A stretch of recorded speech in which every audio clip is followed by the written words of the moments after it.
Hello. हाँ जी, सभी को नमस्कार।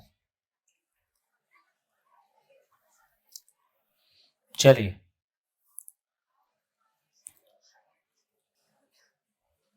चलिए। तो एक तो ये ध्यान में आ गया,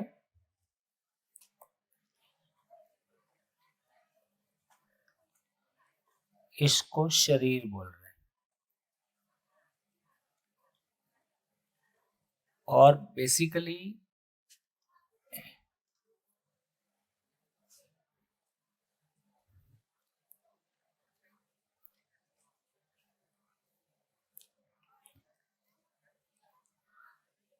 इसको जीवन बोल रहे हैं।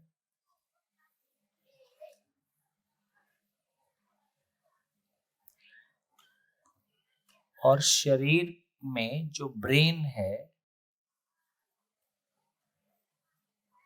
कल्पनाशीलता, पावर ऑफ इमेजिनेशन, वो ब्रेन पे प्रोसेस्ड रहता है, ये ध्यान में रहे, है ना।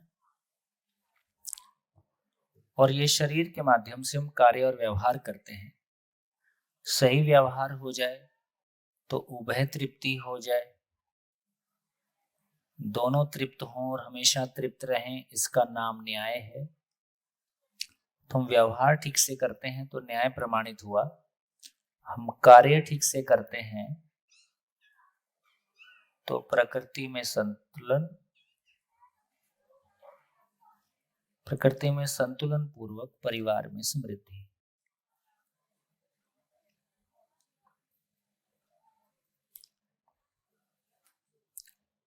इतनी बात। तो मन, नीचे में शरीर, और शरीर के माध्यम से कार्य और व्यवहार, इतनी कहानी। अब थोड़ा सा ये देखते हैं कि अभी जैसा जी रहे हैं तब ये क्रियाएं कैसे काम कर रही हैं। जैसे एक बच्चा जन्म लेता है, जन्म लेता है तो सबसे पहले वो माँ से दूध पीता है। तो आप देखेंगे कि छोटा बच्चा सब कुछ मुंह में लेके जाता है, कुछ भी उसके हाथ में आ जाए वो मुंह की ओर लेके जाता है। इसका मतलब क्या है? उसको केवल अभी एक ही चीज का पता है कि मुंह से उसने कुछ दूध पिया है, उतना ही उतना ही उसके चित्रण में गया है। तो नए बच्चे का चित्रण खाली है ना। जब बच्चा पैदा हो रहा है तो चित्रण उसका खाली है। वृत्ति में इसको चर्चा करेंगे, इसको चर्चा करेंगे और धीरे धीरे उसको समझेंगे। या पहले इसको बना देता हूं। चलो, पहले थोड़ा सा आस्वादन क्रिया को विस्तार से समझते हैं, फिर तुलन क्रिया को समझते हैं। देखो, इसमें ना चीजें मैं धीरे धीरे फैलाते जाऊंगा, आपको कोई प्रेशर नहीं लेना है। परिचय शिविर 5 बार।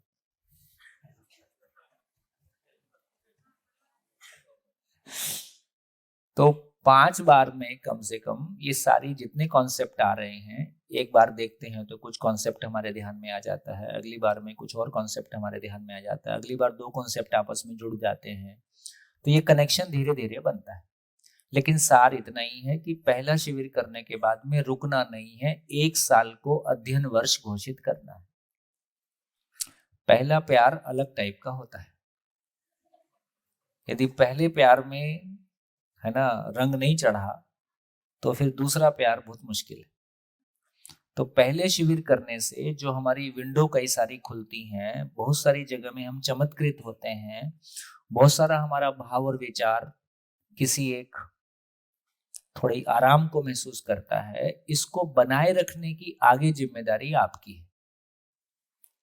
है ना।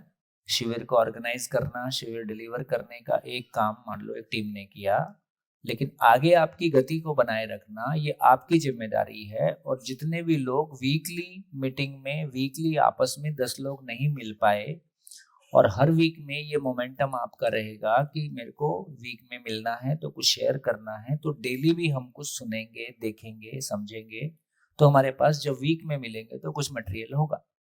जो भी लोग वीक में नहीं मिल पाए वो धीरे धीरे गायब हो गए। तो एक ही तरीका है टिकने का, वीकली, ऑनलाइन, ऑफलाइन, जैसा भी हो, हम वीकली आपस में मिलने का कोई मैकेनिज्म बनाएं। तो उस क्रम में तो मैं धीरे धीरे एक एक कॉन्सेप्ट खोलते जाता हूं और वो आपके ध्यान में आते जाएगा। तो देखो, जैसे आस्वादन क्रिया है, आस्वादन क्रिया क्या है? मन है ना। इसको थोड़ा समझते हैं, फिर तुलन को समझते हैं, फिर कुछ बातें करेंगे, फिर आगे बढ़ेंगे। तो आस्वादन क्रिया का नाम है बेसिकली सुखी होने की, सुख की कामना और उसके लिए भोगना। तो आस्वादन क्रिया का मतलब सुख की कामना। और कैसे सुख की कामना? निरंतर सुख की कामना। तो मानव कितने प्रकार से सुखी होता है? मानव कितने प्रकार से सुखी होता है ना? मानव दुनिया का मानव 3 प्रकार से सुखी होता है, चौथा नहीं। जब भी यहाँ कोई चीज कही जा रही है वो पूरी धरती के सभी मानव के लिए कही जा रही है ना।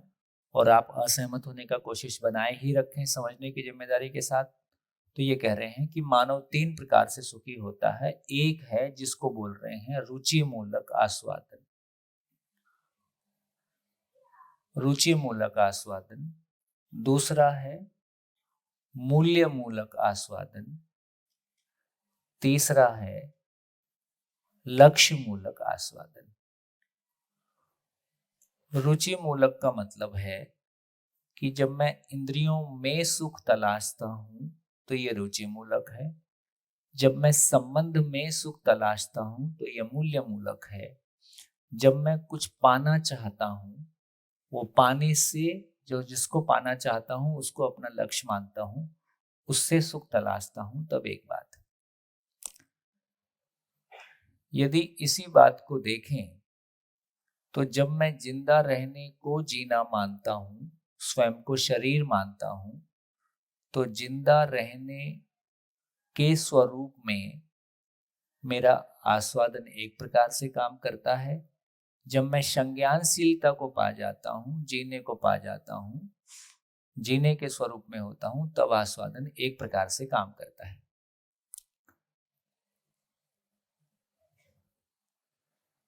तो इसका मतलब क्या है? जब मैं स्वयं को शरीर मानता हूं तो सबसे अधिक सुख कहां से आएगा? सुख का मूल स्रोत क्या होगा? जब मैं स्वयं को शरीर मानता हूं तो मूल स्रोत इंद्रियां है। और इंद्रिय सुख के लिए ही हम संबंध को पहचाने रहते हैं, है ना। तो मोहवश संबंध को पहचाने रहते हैं। और पाना क्या है? इंद्रियों को भोगने के लिए सुविधा को पाना है, और सुविधा के लिए और ज्यादा से ज्यादा पाने के लिए उसको संग्रह करना है। तो ये 2 प्रकार का लक्ष्य मानव का है। एक दूसरे प्रकार का लक्ष्य मानव का है जब उसको ईश्वर को पाना है, ईश्वर की भक्ति और संसार से विरक्ति। यदि आदर्शवादी परंपरा में है तो लक्ष्य भक्ति और विरक्ति है। यदि भौतिकवाद के साथ है तो सुविधा और संग्रह है। और संबंध में मोह है। यहाँ भक्ति विरक्ति के साथ कहेंगे तो संबंध मन सब मोह माया है, संसार माया है, और इंद्रियों को वो छोड़ के चला ही गया है। ऐसा हम जीते हैं। ये ठीक हो गया? जब हम जीने के स्वरूप में आएंगे तो सबसे बड़ा सुख कहाँ होगा? जब जीने के स्वरूप में आएंगे, संज्ञानशीलता में होंगे, तो जीने का सुख, सबसे बड़ा सुख कहाँ से होगा? तो बेसिकली जो लक्ष्य है मानव लक्ष्य के रूप में, तो लक्ष्य ये हो गया। तो सुविधा जो है, सुविधा से सुखी होने के स्थान पर मैं समाधान से सुखी होता हूं, ये ट्रांसफॉर्मेशन आ जाता है। कितने लोगों में ये ट्रांसफॉर्मेशन शिविर के दौरान धीरे धीरे आता हुआ दिखाई दे रहा है कि सुविधा से सुखी होने के स्थान पर समझण से सुखी होना ये बनता है। तो इस पे हमारा ध्यान जाने लगा है। मैं संग्रह से सुखी होने के स्थान पर समृद्धि से सुखी होता हूं। समाधान के बिना एक मानव समृद्ध हो नहीं सकता, समाधान पूर्वक हमने पहचाना कि शरीर की आवश्यकता अलग है, मेरी आवश्यकता अलग है, मेरी आवश्यकता समझण से पूरी होती है, शरीर की आवश्यकता श्रम पूर्वक समृद्धि के रूप में है, ऐसा मैं पहचानता हूं, तो संग्रह की बजाय मैं समृद्धि से तृप्त होता हूं। भक्ति का मतलब ही है भय से मुक्त होने के लिए किया गया प्रयास। तो बेसिकली भक्ति अभयता में ट्रांसफॉर्म हो जाती। हम क्या कर रहे हैं? 8 दिन भक्ति ही कर रहे, है ना। भय से मुक्त होने के लिए, भ्रम से मुक्त होने के लिए प्रयास कर रहे, अभयता है। और विरक्ति जैसा कुछ होता नहीं है एग्जिस्टेंस में, इसलिए वो सह अस्तित्व में ट्रांसफॉर्म हो जाता है। इसी का नाम मानव लक्ष्य है। तो जब मैं जीने के स्वरूप में होता हूं तो मैं मानव लक्ष्य पूर्वक सुखी होता हूं और मानव लक्ष्य को साकार करके अपने जीवन को धन्य करता हूं।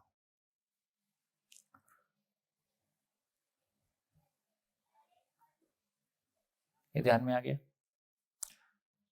जब मैं लक्ष्य के साथ सुखी होता हूं, अब संबंध का स्वरूप, अब मैं संबंध को कैसे देखूंगा?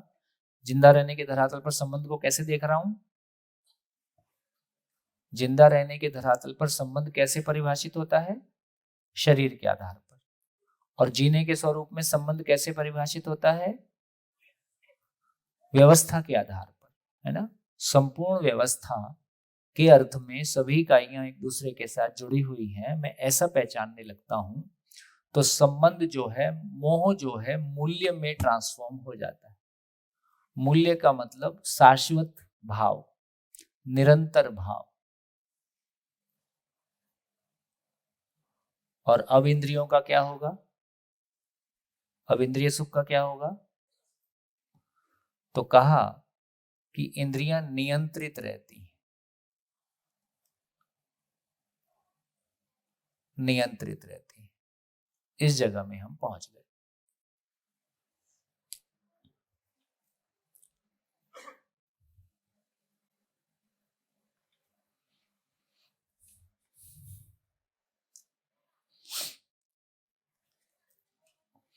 इस चर्चा से क्या ध्यान में आ गया?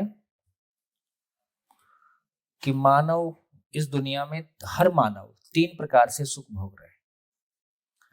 एक तो इंद्रिय सुख है, दूसरा अपने अपनों के साथ संबंध का सुख है, तीसरा लक्ष्य का सुख है कि लक्ष्य के रूप में मैंने क्या माना हुआ है। जब मैं शरीर को लक्ष्य मानता हूं तो मैं इंद्रियों से सुखी होता हूं, इसलिए सुविधा को लक्ष्य मानता हूं, है ना। बड़ी गाड़ी, बड़ा मकान, बड़ा प्रॉफिट, है ना, ये सुखी होने के काम भी आता है और पड़ोसी को चमकाने के काम भी आता है, दोनों काम आता है। तो इस तरह से हम अपनी दुनिया फैला देते हैं और पता चला कि जिंदा रहने का सामान जीने के काम नहीं आता है, कुछ भी कर डालिए। तो फिर धीरे से ये मामला सिमटने लगता है। तो सुविधा से सुखी होने के स्थान पर हम समझण से सुखी होते हैं, संग्रह से सुखी होने के स्थान पर हम समृद्धि से सुखी होते हैं। और क्या? यदि दूसरा लक्ष्य है भक्ति और विरक्ति, तो भक्ति अभयता के अर्थ में ही है और अभयता बेसिकली सहअस्तित्व की अभिव्यक्ति है। जैसे अपन चर्चा किए, यदि सबको ये समझ में आने लगेगा तो लोग क्या करेंगे? अपने व्यवसाय के साथ साथ हम शिक्षा और स्वास्थ्य के काम को भी अपने हाथ में ले लेंगे। जिस दिन समाज ने शिक्षा और स्वास्थ्य का काम अपने हाथ में ले लिया, समाज का बड़ा डर खत्म हो जाएगा कि कल को हमको बहुत पैसे की जरूरत पड़ेगी। ज्यादा हमारी इनसिक्योरिटी शिक्षा और स्वास्थ्य को लेके। एक तो यदि हम समझण के साथ होंगे तो हमारा खान पान, रहन सहन ठीक होगा, बीमारी नहीं होंगे भी तो हमको पता है कि वो हैंडल हो जाएगा। सबसे बड़ा तो बीमारी का कारण हमारी खुद की जीवन शैली, हमारी आदतें, हमारा शरीर से, इंद्रियों से सुखी होने का कारोबार। तो ऐसा ध्यान में आएगा। तो शिक्षा मूलतः शिक्षा एक बड़ा काम है, क्योंकि देखो हर परिवार का बच्चा, हर परिवार का सबसे बड़ा इन्वेस्टमेंट कहाँ पे लग रहा है? 20 से 25 साल एक बच्चे की शिक्षा में लगता है, 20 लाख से 50 लाख एक बच्चे की शिक्षा में लगता है। इतना लंबा समय हम जिंदगी में और कहीं नहीं लगाते हैं, जबकि सही अर्थों में देखा जाए तो यदि इस पूरी आयु, यदि 60 साल की वर्किंग आयु माने तो फिर 30 साल तो तैयार होने में चले गए और 30 साल हमारा मतलब प्रोडक्टिविटी की बात आई। 90 साल की आयु मान लें तो भी 1/3 हिस्सा हमारे तैयार होने में चला गया। इतना बड़ा हिस्सा, तो ये जो इतना बड़ा हिस्सा एक मानव के तैयार होने में लगता है, एक मानव के तैयार होना जितना बड़ी घटना है उतना बड़ा फोकस समाज का, माँ बाप का, सरकार का, समाज का उसमें है ही नहीं कि आदमी का तैयार होना कोई बड़ी घटना है, इसमें कोई बड़े इन्वेस्टमेंट की जरूरत है, इस पे कोई विशेष ध्यान देने की आवश्यकता है। इसलिए जो गृहिणियां घर में हैं उनको लगता है कि हम क्या कर रहे हैं, हम तो घर में झाड़ू पोछा कर रहे हैं या घर में काम कर रहे हैं। उनको भी अपने ऊपर गर्व नहीं होता है। घर से बाहर निकली तो इतना ही होगा कि 4 पैसे कमाने में हम समर्थ हो गए। जब तक नौकरी नहीं करते हैं तब तक लगता है कि नौकरी करके कुछ बड़ा हो जाएगा, नौकरी करते हैं तो उसकी अपनी समस्या है। पता चला तृप्ति उससे भी नहीं मिली, तो तृप्ति ना घर में मिली ना तृप्ति बाहर जाके मिली। फाइनली तृप्ति जहां मिलनी है उसका दरवाजा हमने खोला नहीं। आदमी बनना, आदमी बनाना, यही एकमात्र मुख्य काम है ना। जीने देना ही जीना है, बाकी खाना पीना। ये हमारी क्लैरिटी होगी तो मैं अपने जीने के स्वरूप को पा जाऊं, दूसरे के जीने में सहयोगी हो जाऊं। यह मानव का मानव के साथ में जीना बनता है। तो इस तरह से हमने कहा कि यदि ये लक्ष्य जो हमने शुरू से चर्चा कर रहे हैं, तो फिर से घूम फिर के वहीं आ गए कि मानव लक्ष्य को पहचानना और मानव लक्ष्य को साकार करने की योग्यता को अर्जित करना। फिर जो हमारा स्किल वाला पार्ट है वो समृद्धि में आ ही जाता है ना। हम लोग सबका स्किल एक जैसा होगा कि अलग अलग होगा? अलग अलग ही होगा, लेकिन कोई ना कोई स्किल तो हम सबके पास होगा, है ना। अभी की शिक्षा में हमारे पास कोई स्किल नहीं है, हमको पेन चलाना आता है, मुंह चलाना आता है। ये हमारी गरीबी। पूरे 20 साल की शिक्षा हमको कोई स्किल नहीं देती है ना। ये हमारा हमारा जो कमजोरी है। यदि 20 साल की शिक्षा में हमको 10 स्किल आ जाएंगे तो हमको जीने का जिंदा रहने का भरोसा आ जाएगा कि नौकरी नहीं मिलेगी तो हम कुछ अपना काम करेंगे। तो जिंदगी में बड़ी समस्या धीरे धीरे हम पहचान पा रहे हैं, और धीरे धीरे शिक्षा मूलतः समाज का काम है, इसको धीरे धीरे हम पहचानेंगे। चलिए, एक और जो बात महत्वपूर्ण है, वो इम्पोर्टेंट बात यह है कि अभी इंद्रियों को लेके हम बहुत परेशान होते हैं। हमारे पास इंद्रियों के 2 मॉडल हैं। एक मॉडल वेस्टर्न है जिसमें कि हम कह रहे हैं कि जम के भोगो। दूसरा आदर्शवाद है कि केवल सेक्स के लिए हम प्रजनन क्रिया की ओर जाएं। तो एक तरफ आदर्शवाद है, एक तरफ भोगवाद है, एक तरफ इंद्रियों की पूजा है, एक तरफ इंद्रियों की हत्या है। दोनों ही प्रैक्टिसेबल नहीं है। अब ये समझ में आया कि ना इंद्रियों की पूजा करना है, ना इंद्रियों की हत्या करना है। यदि जिस सुख को हम इंद्रियों से चाह रहे थे वही सुख यदि हमको समझण से मिलने लगता है, समाधान बराबर सुख को हम पाने लगते हैं, मानव लक्ष्य को साकार करने में हमारी ऊर्जा का नियोजन होता है। इसलिए बोला उपयोगिता पूरकता विधि से जीने पर सारे आवेशों का शमन होता है। जब भी मैं पहले भी सूत्र का चर्चा किया कि हर मानव अपने महत्व को जानकर तृप्त होता है। अभी हर मानव को अपने महत्व को जानने की समझ और उसकी जगह नहीं है, इसलिए घूम फिर के वो सुखी होने के लिए इंद्रियों की ओर जाता है। जैसे ही मानव को उसके उसके तृप्त होने का बड़ा कैनवस मिलेगा, है ना। जैसे अभी इन 6 दिनों में देखिए, इंद्रियों को लेके जो भी आपकी स्थिति 6 दिन पहले थी, आज उसकी तुलना में ज्यादा शांत है कि नहीं है? मन शांत है तो इंद्रियां अपने आप शांत है। मन बेचैन है तो फिर लगता है कि अब क्या करूं, कहाँ चला जाऊं, क्या करूं। तो इसका मतलब इतना ही हुआ गया कि मन की चंचलता ही हमको शरीर की ओर ले जाती है। यदि मन को सुनने समझने के लिए कोई गहरी चीज मिल जाती है, सुख की निरंतरता का कोई आधार मिल जाता है, तो इंद्रियों से सुख की निर्भरता अपने आप खत्म होने लगती है ना। ऐसा नहीं है कि उसके बाद इंद्रियां मर जाएंगी, खाना खाएंगे तो स्वाद मिलेगा ही, लेकिन 24 घंटे खाने के लिए नहीं सोचेंगे। ये बात ध्यान में आती कि नहीं? तो वो जब हम कोई काम में बिजी होते हैं तो हमारा खाने की ओर ध्यान जाता है क्या? तो जो मिल गया खा लेते हैं। और जिस दिन घर में छुट्टी हो, आज क्या बनाओगे, तब बार बार खाने का ध्यान जाता है। तो इसका मतलब है कुल मिला के मानव सुखी होना चाहता है। सुखी होने के लिए यदि उसको कोई बड़ी चीज मिल गई तो अपने आप इंद्रियों के मामले में हम नियंत्रित हो जाते हैं। कोई भी खाना खाते हैं उसमें कोई स्वाद होता ही है, अपने स्वाद का ले ही सकते हैं, लेकिन 24 घंटे खाने का नहीं सोचते हैं, 24 घंटे सोने का नहीं सोचते हैं, 24 घंटे इस शरीर से ही चीजें नहीं सोचते हैं। अभी हम देखो दिन भर यहाँ लगे रहते हैं ना, बढ़िया से अपने घर जाके भी वही विचार चलते रहता है। तो धीरे से हमने पाया कि इंद्रियों के मामले में तो इंद्रियां स्वतः ही नियंत्रित हो जाती हैं, करना नहीं पड़ता है। ये बहुत सुखद बात है। क्या समझ में आया? जैसे जैसे हम मानव लक्ष्य को पहचानते हैं वैसे वैसे हमारे सुखी होने का दरवाजा समझण से खुल जाता है। संबंध पूर्वक जीकर सुखी हुआ जा सकता है, अपनी उपयोगिता के साथ में जिया जा सकता है। वैसे वैसे इंद्रियां स्वतः ही नियंत्रित हो जाती हैं। ये बहुत सुखद बात है। तो इंद्रियों को लेके जो अपराध बोध, इंद्रियों को लेके जो भी अनियंत्रित हमने जिया है, उससे अनियंत्रित जीने से जो अपराध बोध हमको बना रहता है वो जिंदगी भर मार डालता है। तो इसका मतलब है ना अपराध बोध में जाने की आवश्यकता है। सहज रूप में हमको समझ में आएगा कि यदि ऊर्जा चैनलाइज नहीं होगी, यदि वो सही अर्थों में चैनलाइज नहीं होगी तो किसी नेगेटिविटी की ओर गलत दिशा में जाएगी।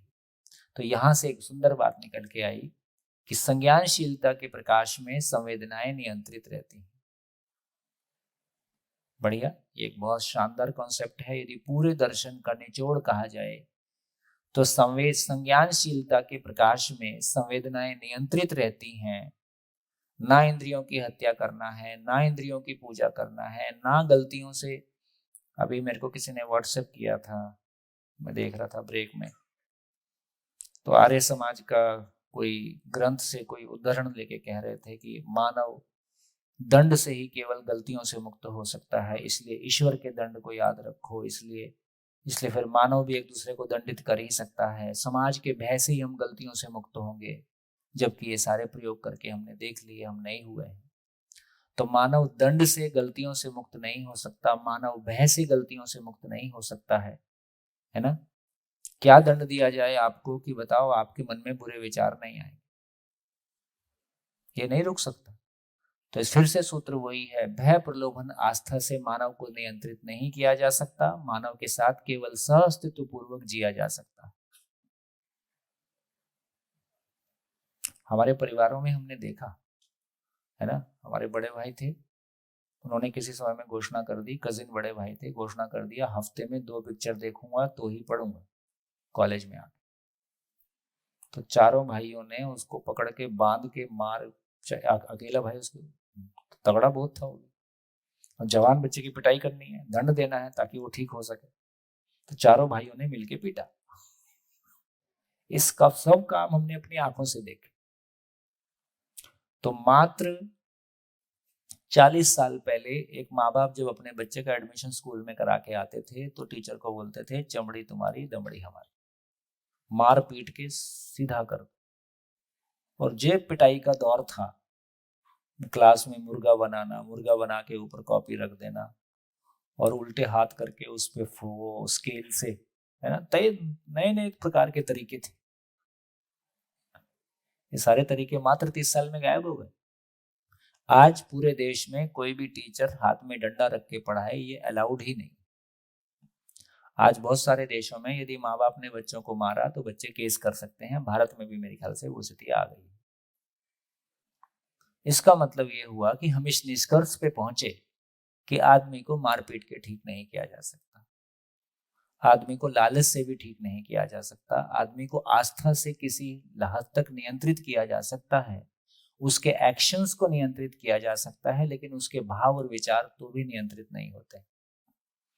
तो ये समझ में आया कि समझ पूर्वक ही मानव के भाव और विचार अस्तित्व सहज होते हैं, प्रकृति सहज होते हैं, और उस आधार पर ही वो मानव के साथ और प्रकृति के साथ, इंद्रियों के साथ ठीक से जी पाएगा।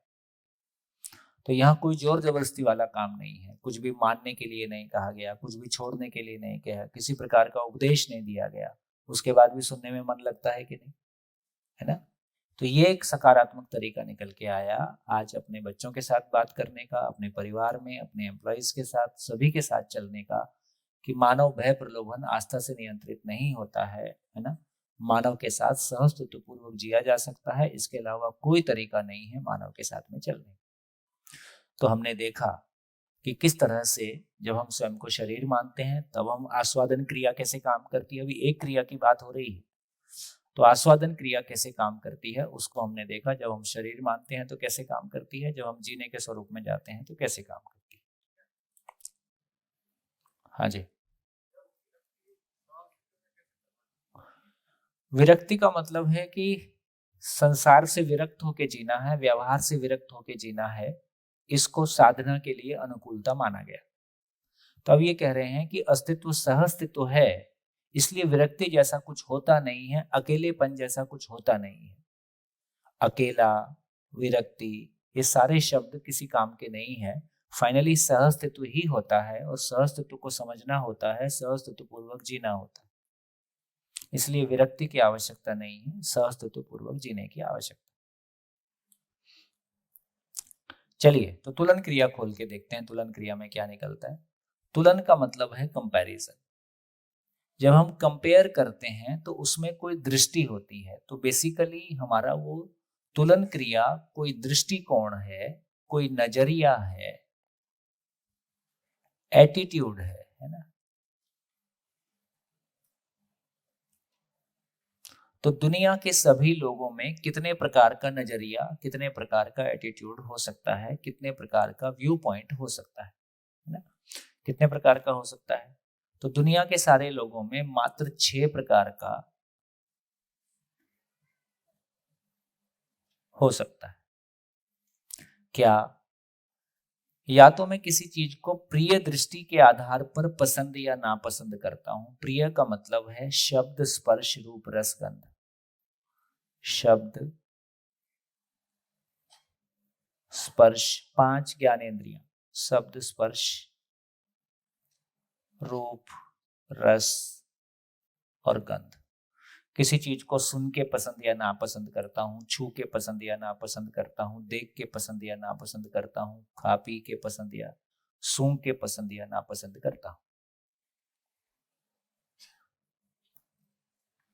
प्रिय, अप्रिय।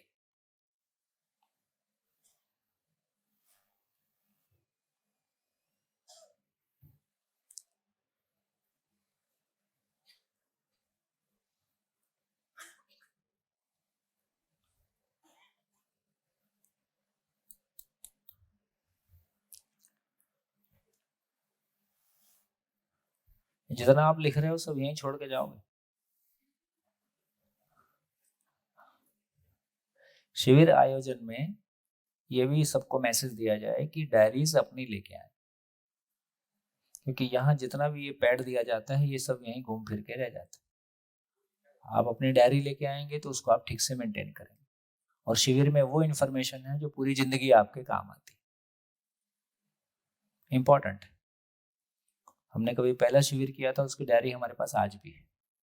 तो उसमें हमने क्या लिखा था, क्या सोचा था, क्या बोला था, है ना। फिर अपनी एक जर्नी दिखाई देती है कि लगातार अपनी जर्नी कैसे हुई।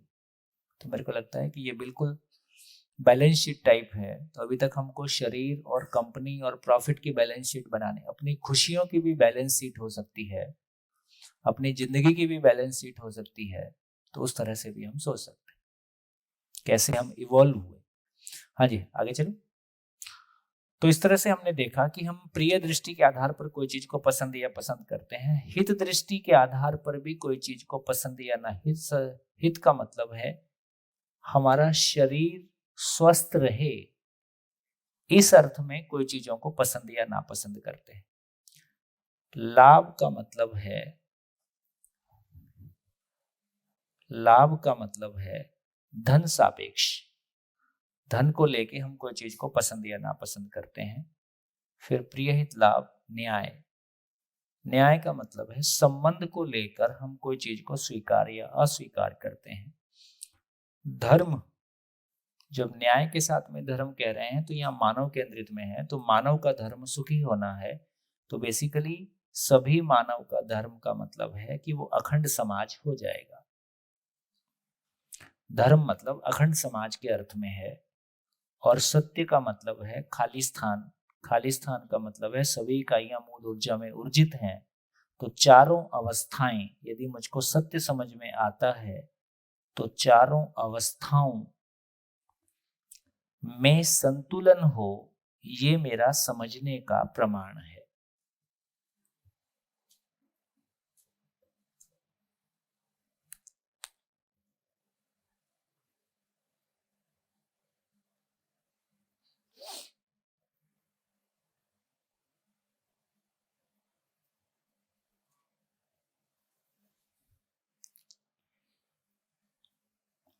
फिर से एक बार।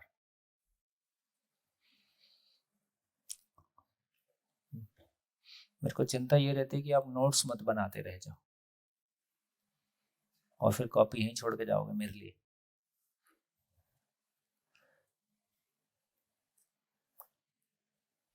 चले तो कहाँ पहुंचे?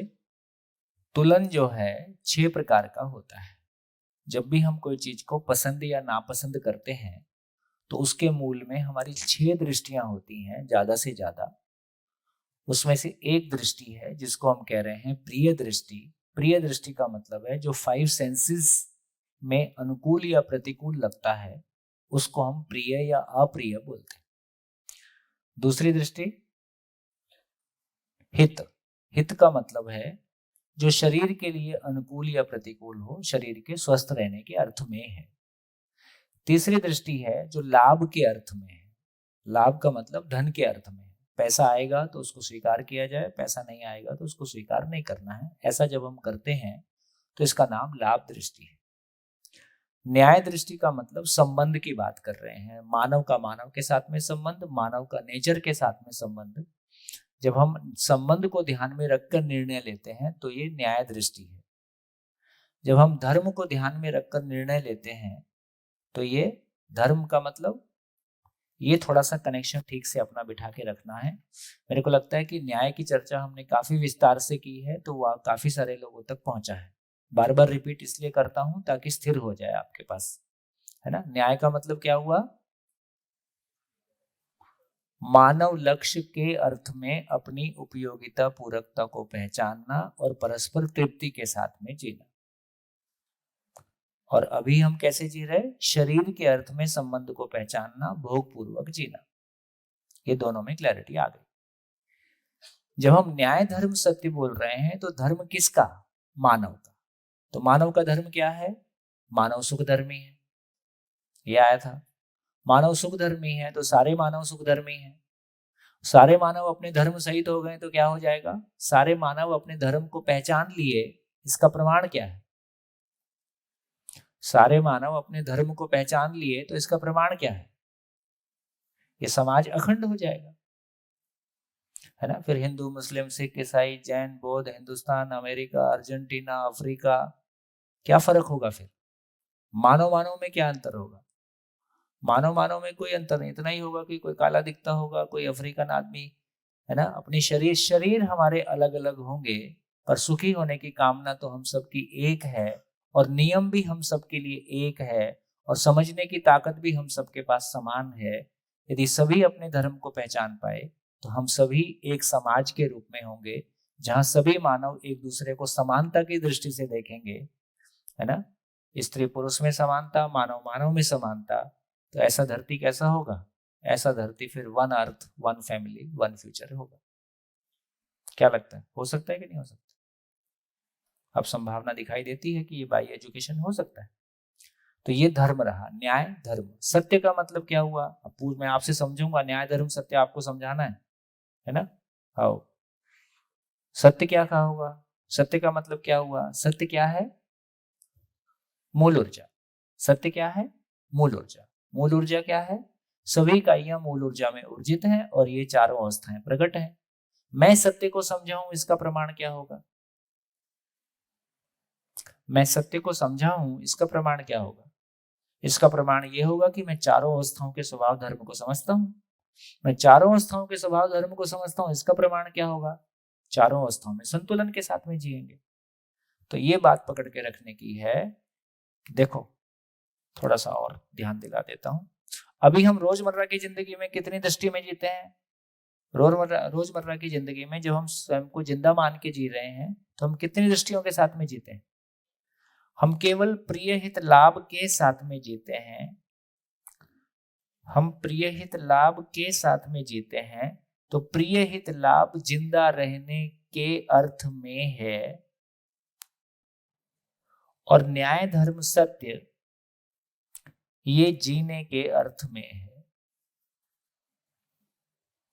तो क्या समझ में आया? प्रिय हित लाभ की दृष्टि से जिंदा रहना होता है, न्याय धर्म सत्य पूर्वक जीना होता है। अभी क्या है हमारी? अभी हमारी न्यायपूर्वक जीने की अपेक्षा है कि परिवार में कोई गिला शिकवा शिकायत ना हो, ऐसा हम चाहते हैं। समाज भय से मुक्त हो जाए, ऐसा हम चाहते हैं। प्रकृति में संतुलन हो, ऐसा हम चाहते हैं। हमारे चाहने के बावजूद स्थितियां और खराब हो रही कि बेहतर हो रही?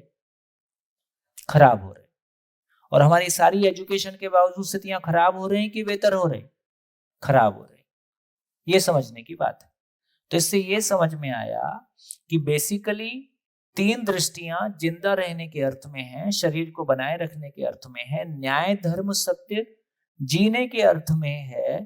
तो न्याय हमको समझ में आया कि मानव लक्ष्य के अर्थ में परस्पर संबंध को पहचानना और ऐसा जीना, इसका नाम न्याय है। तो न्याय हो पाएगा। धर्म का मतलब है सभी मानव, सभी जीवन सुख धर्मी है। यदि सभी को अपना धर्म समझ में आ गया तो ये समाज भय से मुक्त होगा ही। और यदि सभी को सत्य समझ में आ गया तो चारों अवस्थाओं में संतुलन होगा ही। तो न्याय धर्म सत्य समझ में आए बिना जीना नहीं हो सकता है। इसलिए तीनों को एक शब्द में कहा, तीनों को एक शब्द में कहा तो बोल सकते हैं सहअस्तित्व। सहअस्तित्व को ही 3 शब्द में खोल दिया तो इसका नाम न्याय धर्म सत्य है ना। जैसे हम सहअस्तित्व बोल रहे हैं। सहअस्तित्व का क्या मतलब है? मूल ऊर्जा में ऊर्जित इकाइयां। मूल ऊर्जा में ऊर्जित इकाइयां।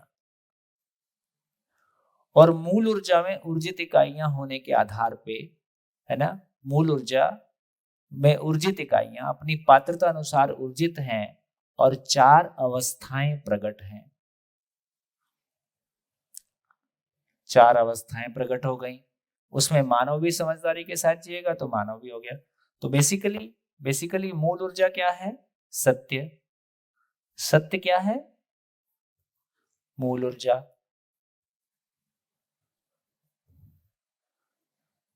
सत्य से धर्म। धर्म क्या है? होने का स्वरूप। याद है? धर्म क्या है? हर इकाई के होने का स्वरूप। कहां से आ गया वो स्वरूप? मूल ऊर्जा में ऊर्जित होने के कारण। तो बेसिकली धर्म जो है मूल ऊर्जा और इकाई का साथ साथ होना है। तो इसी को सहअस्तित्व बोल रहे हैं। मूल ऊर्जा और इकाइयां, है ना। और न्याय क्या है? सहअस्तित्व के अर्थ में, मानव लक्ष्य के अर्थ में परस्पर संबंध की पहचान। व्यवस्था के अर्थ में संबंध की पहचान।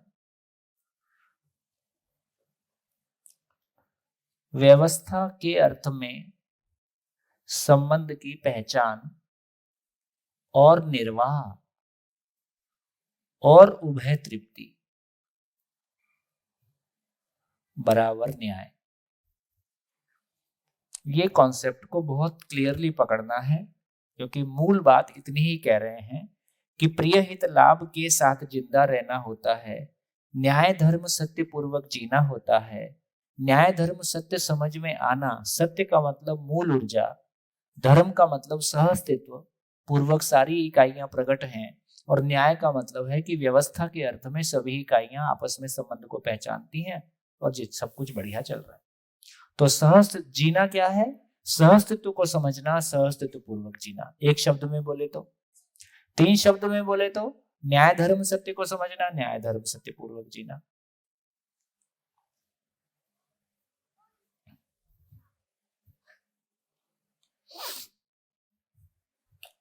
चलो, न्याय धर्म सत्य कौन बोलेगा? न्याय धर्म सत्य समझ में आ रहा है? न्याय धर्म सत्य कौन बोलेगा?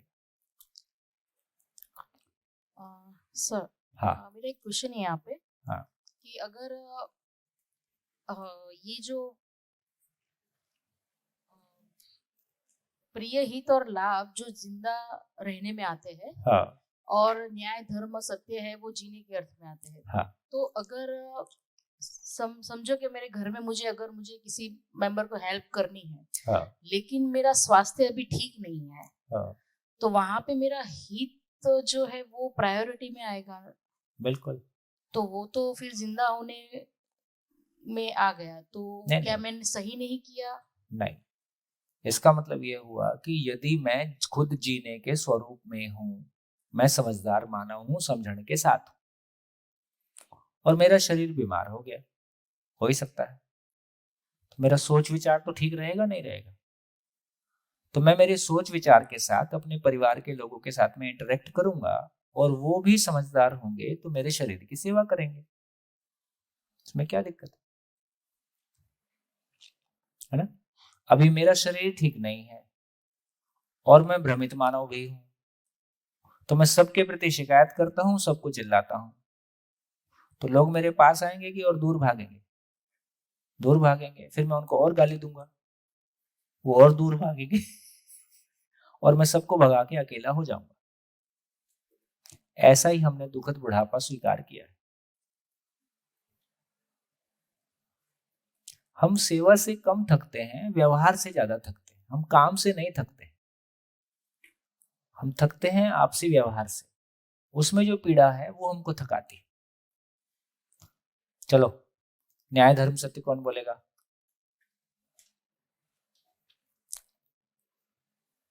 हम्म, सत हेलो। बोल रहा है, ठीक है। हाँ, तो सत्य वह है जो मूल ऊर्जा को पहचान कर मानव लक्ष्य के अर्थ में उसके विपरीत काम करने के बजाय उसी उससे जो हम सीख रहे हैं उसको धारण करना और उसके हिसाब से अपना व्यवहार करना, ये सत्य है। धर्म होने का स्वरूप हमारा स्वयं का जो सदुपयोग है, जो कि मैं हूं, वह धर्म है। जो अपने तन मन और धन का मानव लक्ष्य के प्रति सदुपयोग है, वह धर्म है। न्याय वह है जो व्यवस्था के अर्थ में संबंध की पहचान, यानी जो मानव लक्ष्य है उसी से जो व्यवस्था का अर्थ समझ आ जाता है कि हकीकत में इस व्यवस्था किस ओर संकेत करती है, और उसी अर्थ में हम जब संबंध को पहचान के उसका जो फैसला करते हैं वो न्याय हो जाता है। बढ़िया। हाँ जी, कितने लोग ये कह सकते हैं, चाहे आप बोल नहीं रहे हो, पर कितने लोग ये कह सकते हैं कि हमको न्याय धर्म सत्य समझ में आ रहा है? कितने लोग बोल सकते हैं? गुड। कितने लोग ये बोल सकते हैं बिल्कुल नहीं आ रहा है? हाथ उठाइए, संकोच ना करें, हाथ उठाइए। तो बिल्कुल नहीं वाला तो कोई नहीं है, ये आप संकोच पूर्वक हाथ नहीं उठा रहे हैं, लेकिन ठीक है, बात आप तक पहुंच रही है ना? तो परिचय शिविर 5 बार बिल्कुल बनाए रखिए, बहुत इंपॉर्टेंट है। देखो, जो लोग 60 की उम्र में शिविर में आते हैं, कोई कोई तो आके रो ही देता है कि भाई साहब 25 में मिले होते तो कोई बात होती। बिल्कुल, ये पीड़ा होती है ना? तो बहुत सौभाग्य है कि यहाँ हम इतनी बड़ी संख्या में, इतनी छोटी जगह में, जनसंख्या के हिसाब से हम बैठ के इस बात को कर रहे हैं, और बहुत ही बढ़िया शिविर चल पा रहा है। इसके लिए सभी बधाई के पात्र हैं, ये पूरा वातावरण बधाई का पात्र है।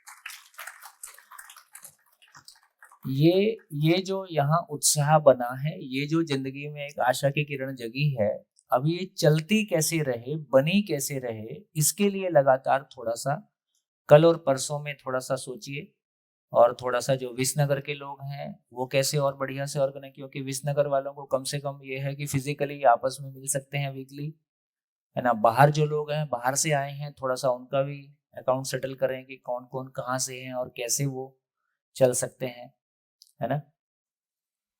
और आपसे पूछेंगे भी कि आप में से कितने लोग बिल्कुल इसको आर पार ही करना चाहते हैं, पूरा ही समझना चाहते हैं। जैसे 12 बुक्स के बारे में आपसे कहा, वो भी बीच बीच में बात होती रही।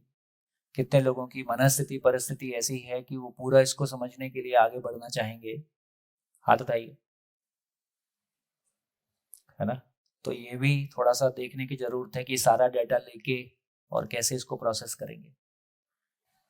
तो कहाँ पहुंचे कि मानव के पास 6 दृष्टियां हैं। प्रिय हित लाभ दृष्टि के साथ जिंदा रहना होता है, और न्याय धर्म दृष्टि के साथ में जीना होता है।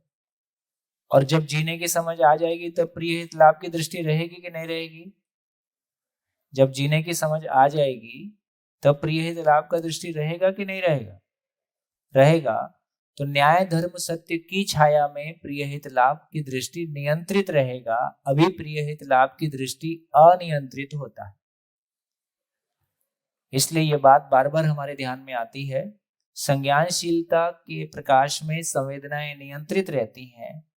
संज्ञानशीलता के प्रकाश में संवेदना नियंत्रित रहने का मतलब है कि जिंदा रहने के धरातल पर हमको नहीं पता है कि पैसा क्यों कमाना है, कितना कमाना है, दोनों ही नहीं मालूम। कितना कैसे सुखी होना है, कितना सुखी होना है, नहीं मालूम है। घर कितना बड़ा बनाना है, नहीं मालूम है। कुछ भी सब ओपन एंडेड है। पड़ोसी को चमकाने के लिए, किसी दूसरे को दिखाने के लिए, या किसी दूसरे से प्रभावित होने के कारण हम सारी चीजें कर रहे होते हैं। हमारे पास अपना कोई भी आधार नहीं होता है जहां पे ठोस जमीन हो, जहां पे खड़े होकर निरपेक्ष रूप में हम अपनी आवश्यकताओं को और अपनी स्थिति को और अपनी गति को पहचान पाए। तो धीरे से हमारी ये क्लैरिटी बनी कि प्रियहित लाभ के साथ में जिंदा रहना है, न्याय धर्म सत्य पूर्वक जीना होता है, और न्याय धर्म सत्य की बात हमने की है ना, और आप तक पहुंची है। धीरे से और क्लैरिटी आएगी। तो वापस इधर आ जाते हैं। अब देखिए,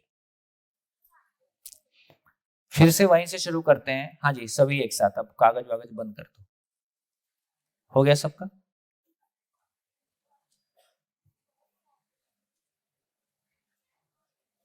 हाँ जी, बच्चों बैठ जाओ, आप लोग भी। हो गया, थैंक यू।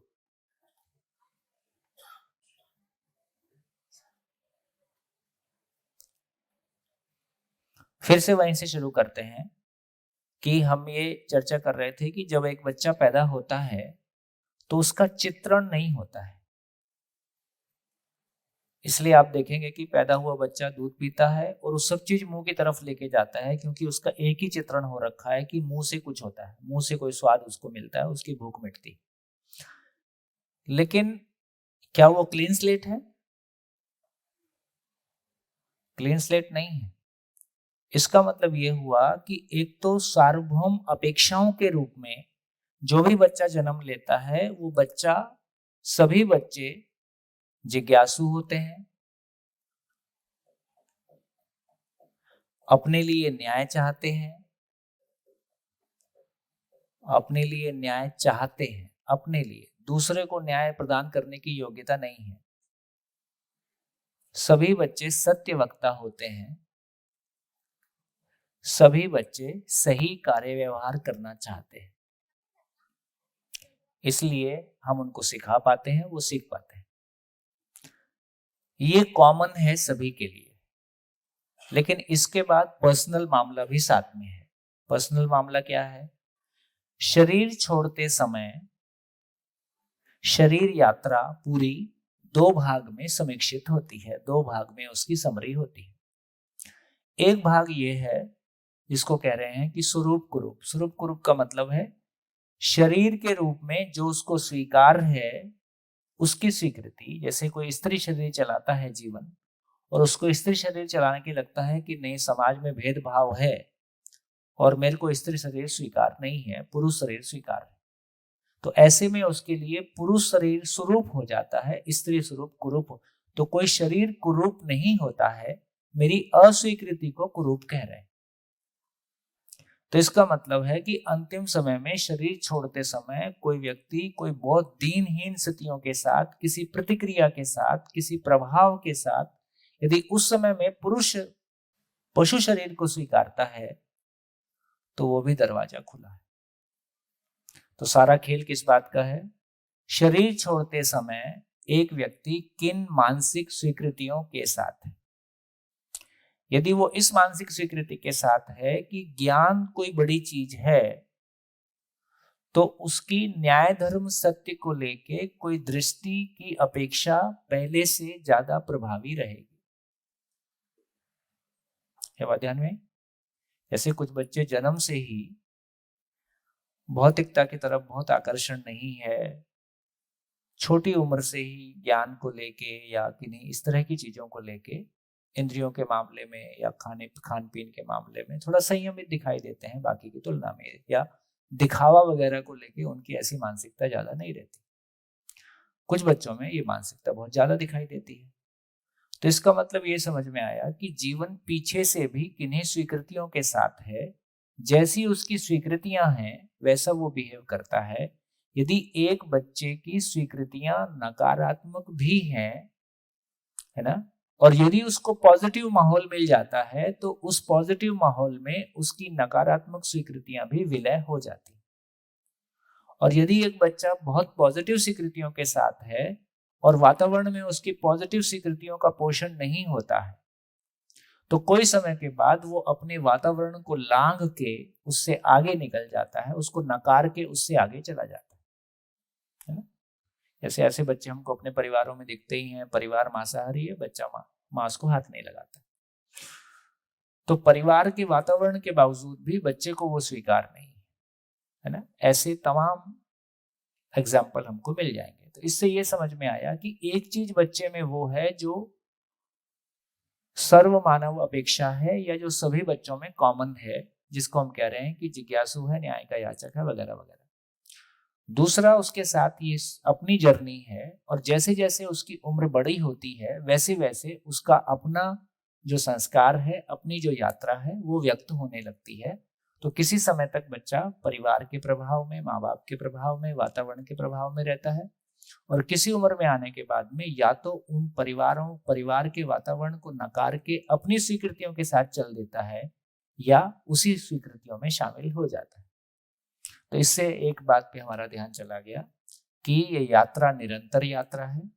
इस निरंतर यात्रा में, इस शरीर यात्रा में हम जो कुछ भी हैं, पीछे से जो कुछ भी स्वीकृतियां लेके आए हैं, जिन भी चीजों को हमने महत्वपूर्ण माना है, उन स्वीकृतियों के साथ वो वृत्ति में बना रहता है। वृत्ति वो दृष्टि के आधार पे, दृष्टि के रूप में बना रहता है। और यदि कोई समझ की चीज लेके आए हैं, वो फिर ऊपर बोध में बना रहता है। उसकी चर्चा करेंगे।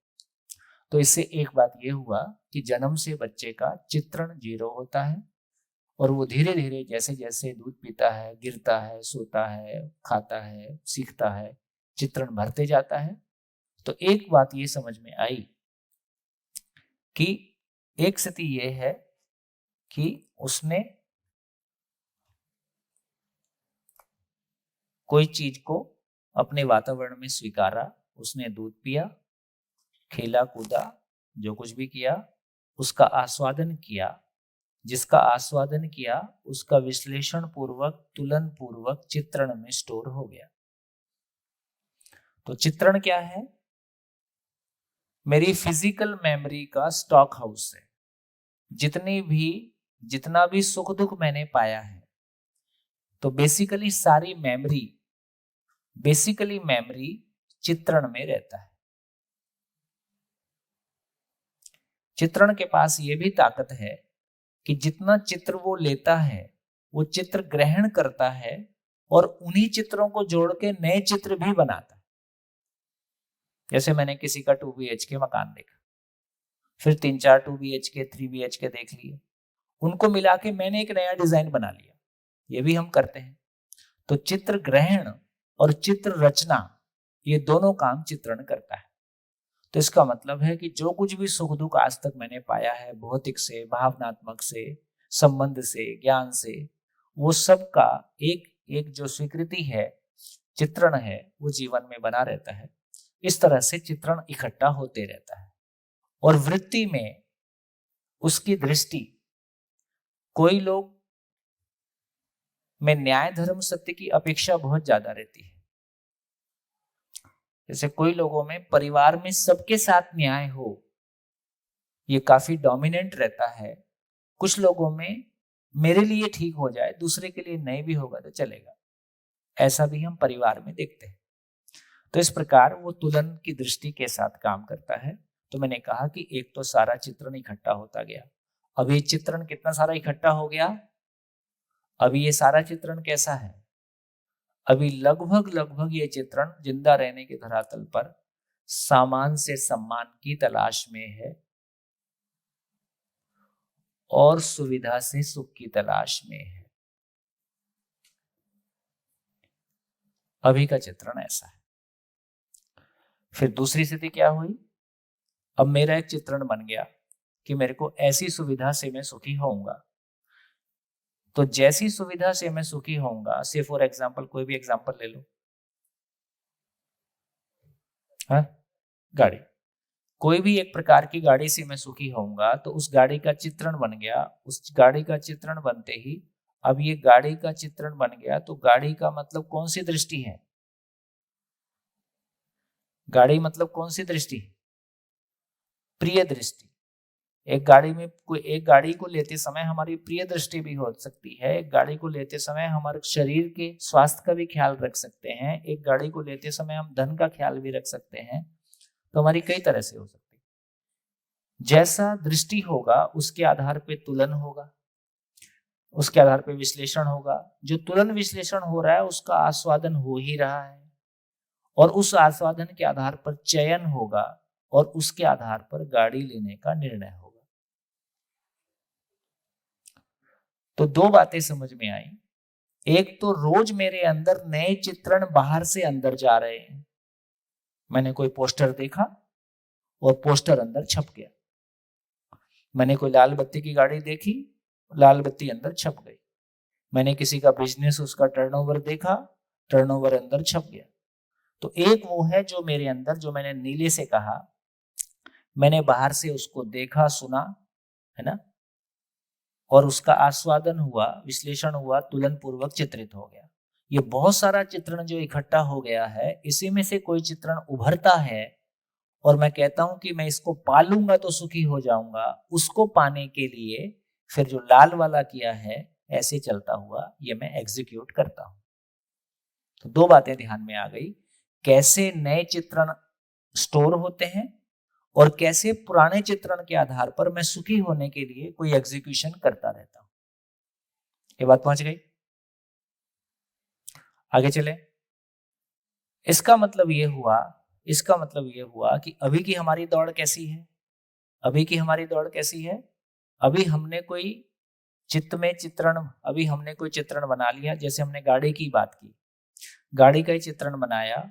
गाड़ी का चित्रण बनाया तो कि मान लो एक गाड़ी खरीदनी है। गाड़ी का मतलब लाभ दृष्टि, पैसे कितने की आएगी, शरीर के लिए कंफर्टेबल हो और प्रिय दृष्टि हो, है ना। इसके आधार पे उसका विश्लेषण हुआ, उसके आधार पे आस्वादन हुआ, चयन हो गया। अब गाड़ी लेना कार्य है कि व्यवहार है? कार्य। कार्य से क्या मिलने वाला है फाइनली? यदि सही कार्य होगा तो प्रकृति में संतुलन, परिवार में समृद्धि। अभी लेकिन यदि गाड़ी स्टेटस के नाम पे है, यदि गाड़ी केवल रुचि के आधार पे है, तो उससे मिलने वाली तृप्ति कितनी होगी? यदि ये जिंदा रहने के धरातल पर होगा तो ये कुल मिला के क्षणिक तृप्ति। और जब तक आप जिस गाड़ी की सोच रहे थे, पड़ोसी उससे दूसरी वाली ले आया, आपकी बेकार हो गई। तो ये क्षणिक तृप्ति मिली तो फिर दोबारा से क्षणिक तृप्ति अतृप्ति में बदल जाती है। इधर कर लेते हैं। क्षणिक तृप्ति फाइनली अतृप्ति में बदल जाती है। अतृप्ति, है ना। ऐसी जो हमने कल चर्चा किया था, जब भी मैं सामान से सम्मान की ओर जाऊंगा, सुविधा से सुख की ओर जाऊंगा, तो ये सही इच्छा है कि भ्रमित इच्छा है? ध्यान में आया? जब भी मैं सामान से सम्मान की ओर जाऊंगा, सुविधा से सुख की ओर जाऊंगा, तो ये सही इच्छा है कि भ्रमित इच्छा है? भ्रमित इच्छा है। भ्रमित, जब भी चित्त किसी चीज को इच्छा करेगा तो बुद्धि से पूछेगा, बुद्धि उसका समर्थन नहीं करेगा। ऐसी भ्रमित इच्छा का बुद्धि समर्थन नहीं करता है, इसका नाम चित्त में असंतोष है।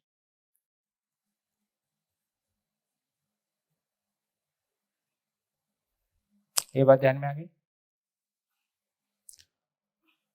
कोई भी जो गलत इच्छा है, सामान से सम्मान की तलाश, सुविधा से सुख की तलाश, ऐसी कोई भी इच्छा का बुद्धि समर्थन नहीं करता है। बुद्धि ज्ञान संपन्न नहीं है, इसलिए क्या सही है ये बता नहीं सकता है, लेकिन उसका समर्थन भी नहीं करता है। इसका नाम, तो चित्त के लेवल पे इच्छा की हवा निकल जाती है, इसका नाम असंतोष है। मेरी इच्छा सही है कि नहीं है, पूरी होगी कि नहीं होगी। मैं कहता हूँ कार लाना है, घर में ही कोई कहता है तो सही, क्या जरूरत है? कोई घर का ही आदमी हवा निकाल देता है पहले, है ना। और ये सब सोचते हुए मुझको भी लगता है कि मैं ठीक कर रहा हूँ, कि जरूरत है कि नहीं है, करूं कि नहीं करूं। तो इच्छा के लेवल पे असंतोष। ऐसे असंतोष के आधार पे जब मैं उसका विचार करता हूं उसको पाने का, तो विचारों में अशांति, ऐसे अशांत विचारों के आधार पर मन में आशा निराशा,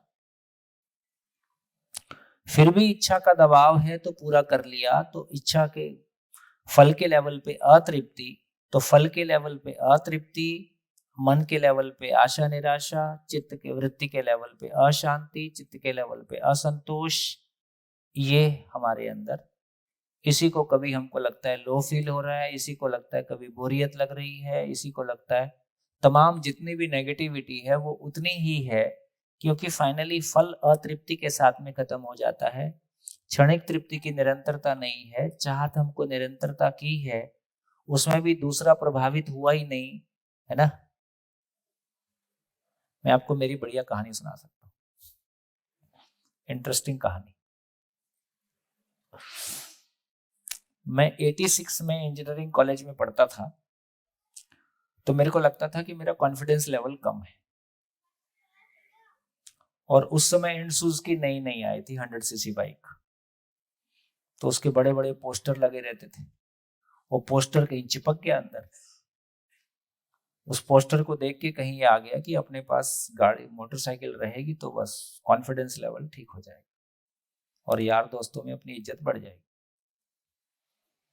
तो 14,400 रुपए में मोटरसाइकिल खरीदी, और 2 महीने चला के पता चला कि कॉन्फिडेंस लेवल तो नहीं बढ़ रहा है। अपने को दिख गया अंदर तो कुछ तो घटा नहीं, तो वैसे ही जैसा पहले था, तो अपने किसी काम की वो रही नहीं। तो 4 साल मेरी वो मोटरसाइकिल मेरे दोस्तों ने चलाई, उसका मालिक का पता नहीं होता था ये है किसकी, क्योंकि वो कई के हाथ में रहती थी, और कॉलेज में गर्लफ्रेंड बॉयफ्रेंड चलता ही है, तो अपने पास अपॉइंटमेंट डायरी रहती थी कि कौन से दिन कौन लेके जाएगा अपनी गर्लफ्रेंड को घुमाने के लिए। तो गाड़ी काफी परोपकार में काम आई।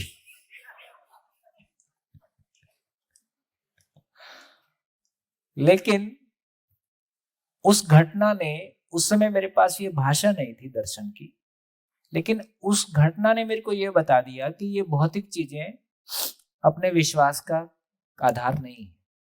उस घटना ने 14,400 रुपए में इतनी लर्निंग हो गई।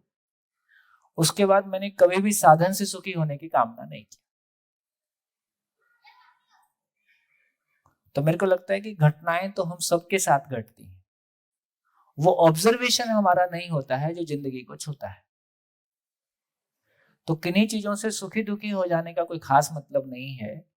हर घटना से जिंदगी के अर्थ में ऑब्जर्वेशन ले पाना, जीने के अर्थ में ऑब्जर्वेशन ले पाना, तो मानव की पूरी जिंदगी देखें तो 2 भाग में है।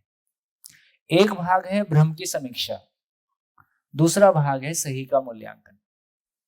तो भ्रम की समीक्षा का मतलब है कि निरंतर सुख के अर्थ में क्या उपयोगी नहीं है, जैसे एक ही लाइन में कहा कि जिंदा रहने का सामान जीने के काम नहीं आता, इसका नाम समीक्षा है। ये समीक्षा जितनी मजबूत हो जाएगी उतना हमारा जीने की ओर कदम मजबूती से बढ़ पाएंगे। दूसरा भाग है कि जीने का स्वरूप क्या है, तो न्याय धर्म सत्य की समझ, न्याय धर्म सत्य का मूल्यांकन। तो न्याय धर्म सत्य पूर्वक जीना होता है ना, प्रियहित लाभ के साथ जिंदा रहना होता है, और जिंदा रहने का कोई सामान जीने के काम नहीं आता है। ये जितनी क्लैरिटी बन जाती है उतना जिंदगी क्या नहीं है ये ध्यान में आ जाता है, तो जिंदगी की तलाश शुरू हो जाती है। और जिंदगी सामने आती है तो हम तुरंत से उसको पकड़ लेते हैं। इसलिए पहले ही शिविर में कोई इतना जोर से पकड़ लेता है और कोई 10 शिविर में भी उतना जोर से नहीं पकड़ पाता। किस बात का अंतर है? ये पात्रता का अंतर है। पात्रता का एक ही मतलब है कि आप भ्रम की कितनी समीक्षा हमारे अंदर हो पाई। इसमें कोई दबाव भी नहीं है, सबका एक जैसा होगा ऐसा जरूरी भी नहीं है। सबकी अपनी यात्रा है, सबकी मौलिक यात्रा है और सबकी यात्रा का सम्मान है। लेकिन घटना क्यों घटी और क्यों नहीं घटी, इसके कारण में जाएंगे तो इतने ही बात समझ में आई कि मेरी पात्रता अभी नहीं बनी है ना। और पात्रता नहीं बनी है इसमें भी कोई नुकसान नहीं है। आज नहीं है कल बन जाएगी, जिसकी कल नहीं थी उसकी आज बन गई, कोई खास बात नहीं है। तो जर्नी है, उस जर्नी को मैं पहचान पाता हूं। तो इसका मतलब क्या हुआ? तो ये सर्किट हमने देखा। इस सर्किट से मुक्त होना है तो क्या करना है? इसी का नाम नर्क है। तो कहां पहुंचे? कहाँ पहुंचे? नर्क में। बाहर निकलना है कि नर्क में रहना है? तो बाहर निकलने की यात्रा को शुरू करते हैं। अब देखिए, आपको किसी ने शिविर में धक्का मारा। धक्का मारने से क्या हुआ? आप आए थे तो आप इस बात को लेके आए थे कि हमको बात को सुनना है। तो शब्द को सुनना होता है और अर्थ का स्वाद लेते हैं। शब्द को सुनना होता है, अर्थ का हमको, जैसे दिन भर क्या सुनते हैं यहाँ पे? दिन भर यही सुनते हैं, निरंतर सुखी हुआ जा सकता है, संबंध में जिया जा सकता है, समाज भय से मुक्त हो सकता है, प्रकृति में संतुलन हो सकता है।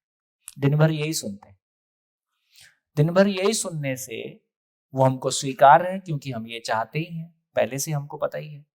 तो इसका मतलब है, जैसे ही आप शब्दों को सुनते हो, और सुनने में क्या कहा गया? कोई चीज मानना नहीं है, कोई चीज छोड़ना नहीं है, कोई उपदेश नहीं होगा। तो ये हमको आराम हो गया, सुनने का दबाव खत्म हो गया, है ना? तो उस आधार पे जो कुछ हम सुनते हैं उसका सुनने से उसमें जो सेंस आता है, यहाँ सुख की अपेक्षा है, निरंतर सुख की अपेक्षा है, और बार बार ये सुनाई दे रहा है कि अपेक्षा पूरी हो सकती है, तो हम उसका विश्लेषण करना शुरू करते हैं। विश्लेषण करते हैं तो उसके मूल में तुलन रहता ही है। अब जब शिविर में आप कंटेंट सुन रहे हैं, तो तब दृष्टि कौन सी होगी? अब दृष्टि यह है कि संबंध पूर्वक जिया जा सकता है, तो ये कौन सी दृष्टि है? न्याय दृष्टि है। समाज भय से मुक्त हुआ जा सकता है, ये कौन सी दृष्टि है? धर्म दृष्टि है। और प्रकृति में संतुलन हो सकता है, कौन सी दृष्टि है? सत्य दृष्टि है। तो न्याय धर्म सत्य की अपेक्षा पहले से बनी हुई थी, और ये अपेक्षा पूरा होने लगती है, तो एक नए कंटेंट आता है, उसका चित्रण होने लगता है। अब तक क्या हो रहा था? अब तक ये हो रहा था कि हमारी सारी इच्छाएं सामान से सम्मान की तलाश में, सुविधा से सुख की तलाश में, यदि इच्छाएं हमारी भौतिक हैं, शरीरगत हैं, तो तुलन कैसा होगा? तुलन कैसा होगा? न्याय धर्म सत्य का होगा कि प्रिय हित लाभ का होगा? प्रिय हित लाभ का होगा। तो अभी तक जो तुलन हो रहा था वो प्रिय हित लाभ का हो रहा था। अभी तक दृष्टि PHL की थी। तो जब हम स्वयं को शरीर मानते हैं, तो 10 में से केवल 4.5 दृष्टि काम करता है। इसका नाम जिंदा रहना है। 4.5 मतलब 1, 2, 3 आधा, 4 and 5। तो 3 जो है आधा है, यहाँ पे PHL है, लेकिन न्याय धर्म सत्य की समझ नहीं है, NDS की समझ नहीं है। तो स्वयं को शरीर मानते हुए, जिंदा रहने के धरातल पर जीते हुए, हमारी सारी इच्छाएं भौतिक हैं, फिजिकल हैं, इसलिए प्रिय हित लाभ की दृष्टि काम करती है, न्याय धर्म सत्य की अपेक्षा बनी रहती है, और वो अपेक्षा कभी पूरी होती नहीं है। इसलिए हमने बोला सुख दुख साथ साथ है, जीवन एक संघर्ष है, संसार माया है, वो यहां से आ रहा है, उसकी जगह ये है। क्योंकि जो हमारी अपेक्षा तो बनी हुई है, लेकिन वो पूरी होगी नहीं, ये हमको दिख रहा है, इसलिए ऐसा हम बोलते हैं। अब क्या हो गया? धीरे से हमारी न्याय धर्म सत्य की समझ बनी, तो न्याय धर्म सत्य का कंटेंट सुनने को मिला। तो पहला काम ये होता है कि मैं कंटेंट को सुनता हूं, सुनने से उसके अर्थ का स्वाद लेता हूं। तो जो न्याय धर्म सत्य की अपेक्षा आस्वादन बना हुआ था, उसका पोषण होता है। वैसे ही उसका अच्छा ये हो सकता है कि नहीं, उसका विश्लेषण शुरू होता है। उसके मूल में जो अपेक्षा थी न्याय धर्म सत्य पूर्वक जीने की, है ना, उसका पोषण होने लगता है। और यदि ये पोषण होता है तो चित्रण बदलने लगता है, नया चित्रण बनने लगता है। कितने लोगों का नया चित्रण बना इन दिनों में? कितने लोगों की नई इच्छाएं बनने लगी इस शिविर में आने के बाद? क्या क्या आपकी नई इच्छाएं बनी? कितने लोग कह सकते हैं कि नई इच्छा बन रही है ना? एक बार लिख डालिए, आपकी क्या नई इच्छा बनी। हाँ, पता तो चले। अपनी अपनी कॉपी में लिख डालिए, इन 6 दिनों के दौरान इस कंटेंट को सुनने के आधार पर मेरी क्या इच्छाएं जो पहले थी वो नलीफाई हो गई। कुछ इच्छाएं मैंने पहले से कर रखी थी, अब लगता है उनका कोई मतलब नहीं है, और कुछ इच्छाएं नई बन गई हैं। ध्यान में आ गया? कुछ इच्छाएं ऐसी होंगी जो पहले आपने बना रखी थी, अब आपको लगता है इसका कोई औचित्य नहीं है, इसको खत्म कर दो। कुछ पुरानी इच्छाएं खत्म कर दी गई और कुछ नई इच्छाएं बन गई हैं। दोनों को एक बार अपनी ऑब्जर्वेशन में लाने की कोशिश करें।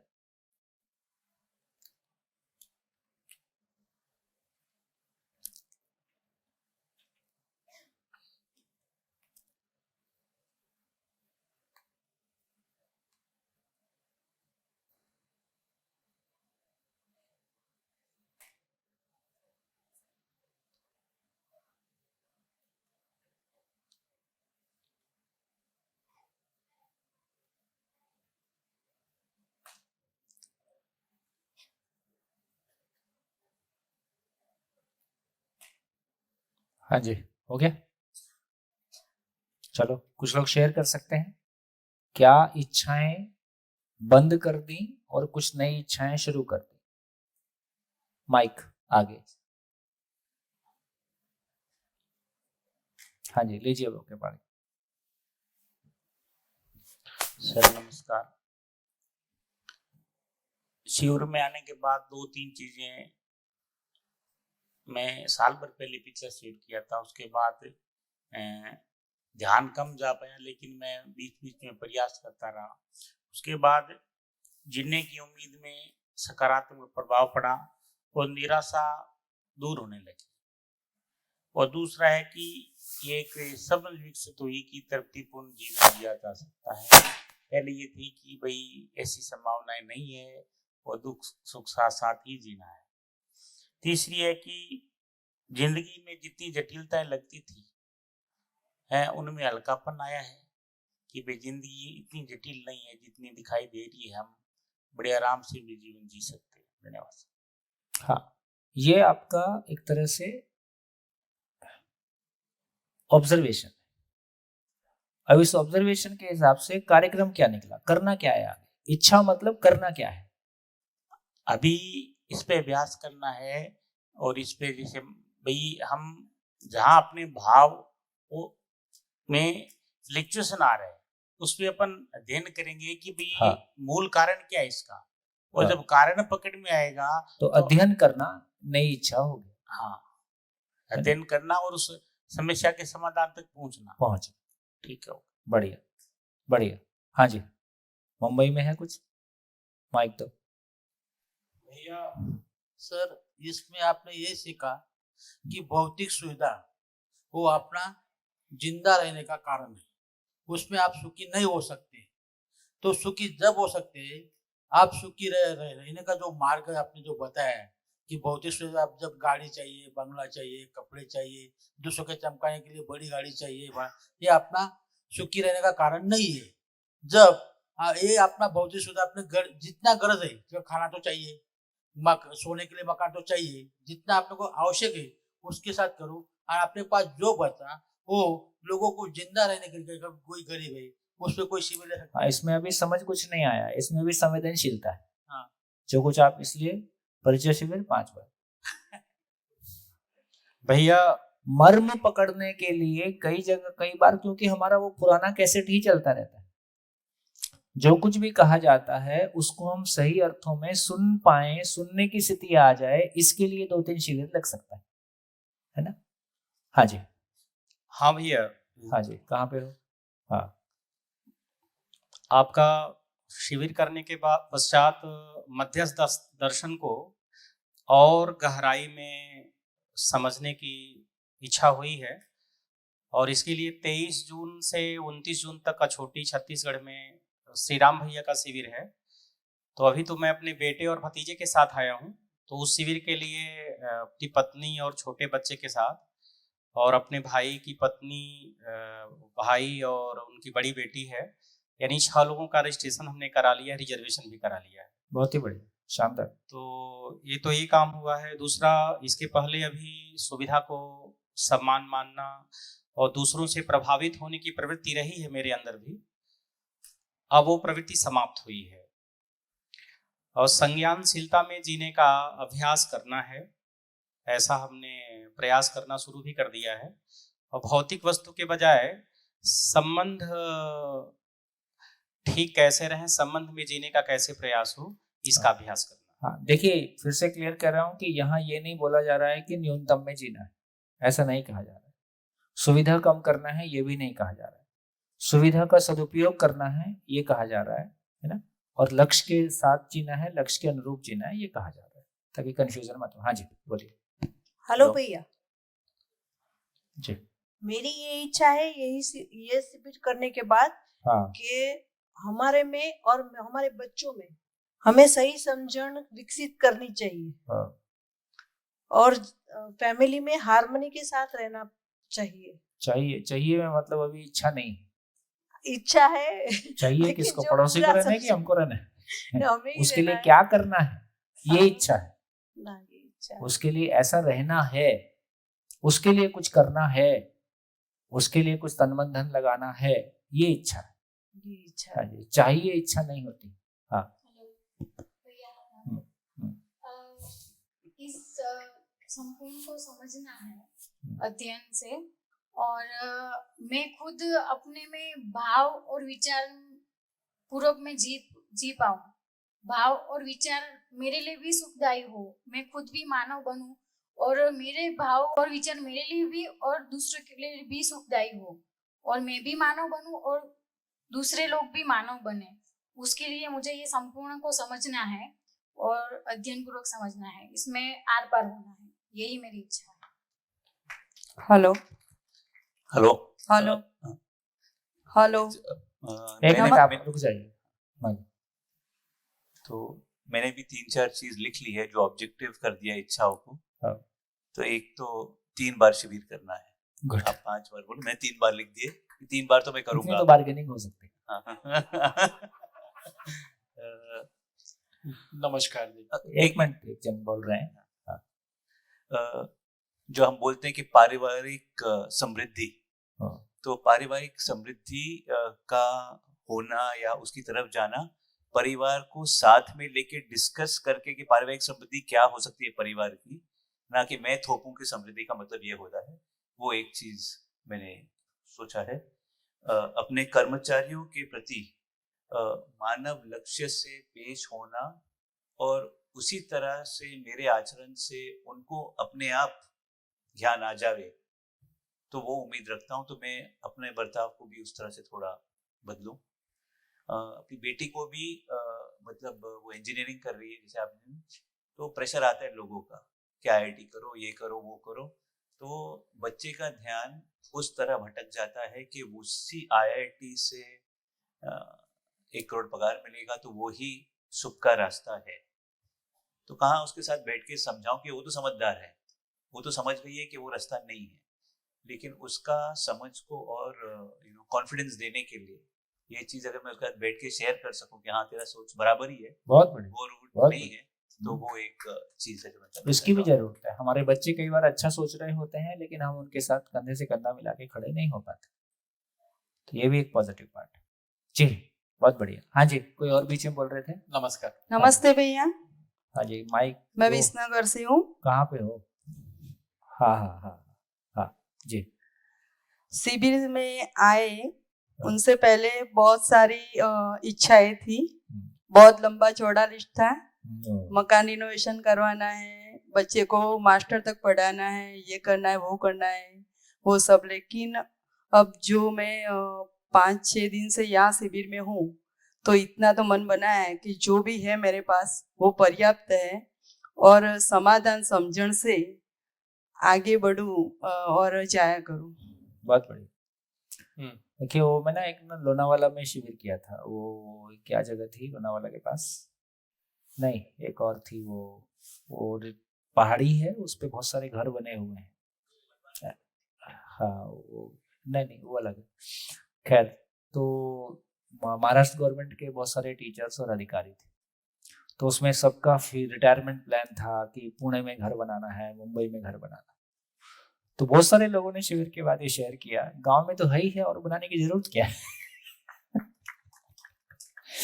तो बहुत सारे लोगों के मन में ये आ गया कि नहीं, ये जो हमारा लगातार, जब हम अभी रिटायर हो गए तो अब और पुणे में रह के क्या करेंगे, और गांव में रह के कुछ पॉजिटिव कर सकते हैं, ऐसा उनकी सोच में आया। तो बहुत सारे लोगों का लाखों का बजट सिमट गया, अनावश्यक जो बिना मतलब उनके सर पे पड़ना था, या जो उनकी पूंजी, जिंदगी भर की पूंजी थी, वो पुणे में कहीं इन्वेस्ट कर दी या कहीं इन्वेस्ट कर दी। बोले गांव का खाली पड़ा है और हम तो गांव जाके रह सकते हैं आराम से। तो जैसे ही आदमी की सोच में थोड़ी ग्राउंडिंग आने लगती है, थोड़े अनावश्यक बाहरी प्रभाव कम होने लगते हैं, वैसे ही अपनी ही परिस्थितियों में बहुत कुछ ऐसा था जो सकारात्मक है और जिसमें खर्चा नहीं होना है। अनावश्यक ने तो बहुत सारे खर्चे का दबाव लिए बैठा है। जी बढ़िया। नमस्कार सर। हाँ, शिविर में आने से पहले कुछ कंफ्यूजन थे मेरे दिमाग में। इच्छा मतलब तो कुछ नहीं, अभी तो जो कुछ भी अभी हासिल है वो मेरे लिए पर्याप्त ही सोचता था। और एक प्लानिंग भी बना रखी थी, छोटा सा घर बनाना है, कहीं खेत में प्रकृति के सानिध्य में रहना है, ऐसा प्लानिंग बना के मैं मतलब थोड़ा दिमाग में चल रहा था। फिर बचपन से एक ख्वाहिश आती रही कि अगर मैं जिंदा हूं तो मैं कुछ ऐसा करूंगा कि मुझसे कुछ औरों का भी भला तो पता नहीं, लेकिन अच्छा हो मुझसे। तो यहाँ आने से पहले जो मैं सोच रहा था कि जो भी है उसको मैं, बेटा है मेरा, वो भी काफी अपने आप में कर्मशील है, वो भी कर सकता है, उसको भी जो करना है वो कर, ऐसा करके मैं सोच के मतलब मन बनाया था। फिर उस दिन बात चली कुछ ये अपनी, तो अब दिमाग में ऐसा आया है कि जो कुछ भी मुझ में हुनर आया हुआ है, जो कुछ भी मुझ में मैंने अब तक कमाया हुआ है, उसको फिर से थोड़ा बड़े पैमाने पे करके औरों में बांटूंगा मैं, ऐसा सोच रहा हूँ। पता नहीं सही है गलत है। नहीं ठीक है, और सोचिए, सोचते रहिए। हाँ जी। हाँ भैया, मेरा एक तो ये गोल था, मतलब कि इच्छा थी कि मेरा खुद का मकान बड़ौदा में है, पर अभी मैं बारिया रहती हूँ, तो वहाँ पे खुद का मकान बनाने की थी। अभी हम रेंट पे है वहाँ पे, तो अभी वहाँ से हट गई हूँ क्योंकि अभी ज़रूरत लगेगी तो बनाएंगे, वरना चलेगा रेंट पर, ऐसा है।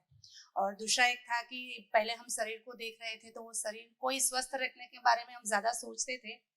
अभी मैं ये सोचना चालू किया है, मैंने अपनी इच्छा ऐसी है कि अभी मैं मन के बारे में ज्यादा सोचूंगी। मन भी स्वस्थ मन को, हाँ, मन को स्वस्थ रखने के लिए मैं ज्यादा सोचूंगी, और अगर मन स्वस्थ रहेगा मेरा, मैं खुद में अपने आचरण में लाऊंगी, मेरा परिवार समृद्धि के साथ जिएगा, तो फिर मैं खुद ये इच्छा रखती हूँ। जब इच्छा के बारे में ही पूछा है तो मैं ये इच्छा रखती हूँ कि 2 पीढ़ी या 3 पीढ़ी के बाद मैं पूरा यूनिवर्सल देखूंगी कि सब अपने मानव लक्ष्य के साथ जी रहे हैं। बढ़िया। हाँ जी।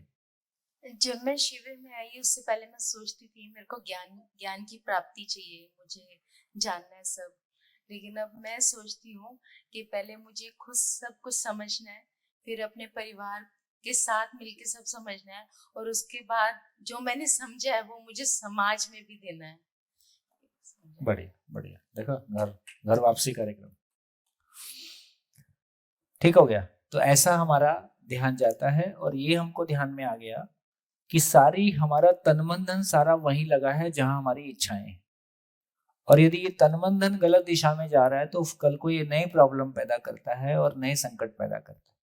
और यदि तन मन धन सही दिशा में जा रहा है, कल को ये और जिंदगी के लिए और ज्यादा अनुकूलताएं पैदा करता है और हमारी जिंदगी और बेहतर होती है। तो सारा खेल इस बात का है। इसलिए कहा कि सही समय पे सही निर्णय लेना। तो सही समय पे सही निर्णय लेने का मतलब है कि मानव लक्ष्य के अर्थ में निर्णय ले पाना, इस अर्थ में मानव लक्ष्य के अर्थ में निर्णय ले पाना। तो अभी तक जितनी बात हमने की उससे ये ध्यान में आ गया। तो देखो आपके ध्यान में रहे कि हमने क्या क्या किया, है ना, चीजें उलझे नहीं। हमने क्या किया? हमने पहले ये किया कि हमने देखा कि जीवन में 10 क्रियाएं हैं। ठीक हो गया। 10 क्रिया में से हमने देखा कि जब हम स्वयं को शरीर मान के जीते हैं तो 4.5 क्रिया में ही काम चल रहा है। न्याय धर्म सत्य की अपेक्षा बनी हुई है, लेकिन न्याय धर्म सत्य की हमारी क्लैरिटी नहीं है। जब मैं प्रिय हित लाभ में जीता हूं, प्रिय हित लाभ में जीता हूं, सामान से सम्मान के साथ, तो इस पूरी प्रक्रिया में मेरा लगातार, चूंकि बुद्धि उन इच्छाओं का समर्थन नहीं करती है, इसलिए चित्त के लेवल पे असंतोष, वृत्ति के लेवल पे अशांति और मन के लेवल पे दुख और आशा निराशा और ये अतृप्ति बनती है। तो इससे ये समझ में आया कि ये साइकिल कैसे काम करता है। फिर तीसरा एक ये भी बात किया कि जब एक बच्चा पैदा होता है तो कैसे उसका चित्रण खाली होता है और कैसे उसका चित्रण भरते जाता है। फिर हमने ये भी बात किया कि बच्चा पैदा होता है तो या तो वो कोई ज्ञान लेके आया है तो बोध में यहाँ पे होता है, ज्ञान नहीं है तो कोई प्रवृत्ति लेके आया है यहाँ पे होता है। तो कोई बच्चे की प्रिय हित लाभ की प्रवृत्ति में, कोई प्रिय की प्रवृत्ति, कोई हित की प्रवृत्ति, कोई लाभ, कोई शरीर को बहुत ध्यान देते हैं, ऐसे भी लोग आपको देखने मिलेंगे। तो कोई तो इसका मतलब है कि किसी की प्रिय दृष्टि, किसी की लाभ दृष्टि, किसी की हित दृष्टि या किसी की न्याय धर्म सत्य की अपेक्षा भी अपने आप में बनी रहती है। चाहे हमारी क्लैरिटी नहीं होती है, लेकिन किसी के साथ अन्याय हो ये हमको स्वीकार नहीं है।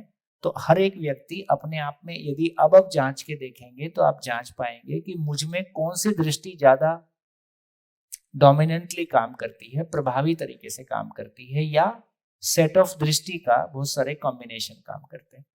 अब ये भी हमारे ध्यान में आ गया कि जब मैं ये कहता हूं कि मेरा एक मन ये कहता है, मेरा दूसरा मन ये कहता है, तो बेसिकली वो मन नहीं है, वो वृत्ति के लेवल पे दृष्टि काम कर रही है।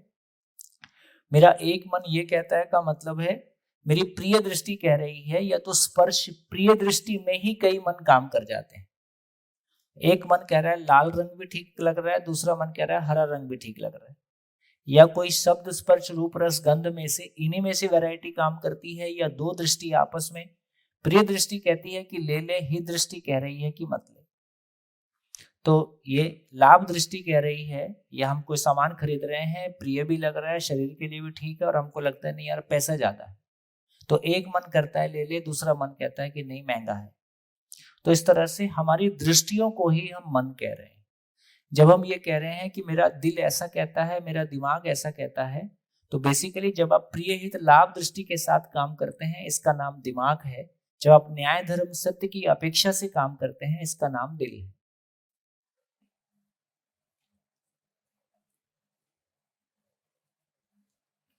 ध्यान में आया? इस पिटारे को जितना, ये हमारी पूरी जिंदगी का सर्किट बोर्ड है, सारे कनेक्शन यहीं से आते हैं, यहीं से जाते हैं, सारा सुख दुख इसी में है। तो ये पिटारा जितना क्लियर होता जाएगा उतना हमारे को अपने भाव और विचार पे, सारे भाव और विचार यहीं बनते हैं, यहीं बिगड़ते हैं, तो इस पे हमारा अधिकार आते जाएगा। बढ़िया। तो ब्रेक करें? तो ब्रेक करते हैं। धन्यवाद, नमस्कार, फिर मिलेंगे ब्रेक के बाद। इस पूरी साइकिल को अपने आप में कैसे रिपीट कर सकते हैं, और ब्रेक के बाद है ना दर्शक भाई इसको रखेंगे ही। बढ़िया।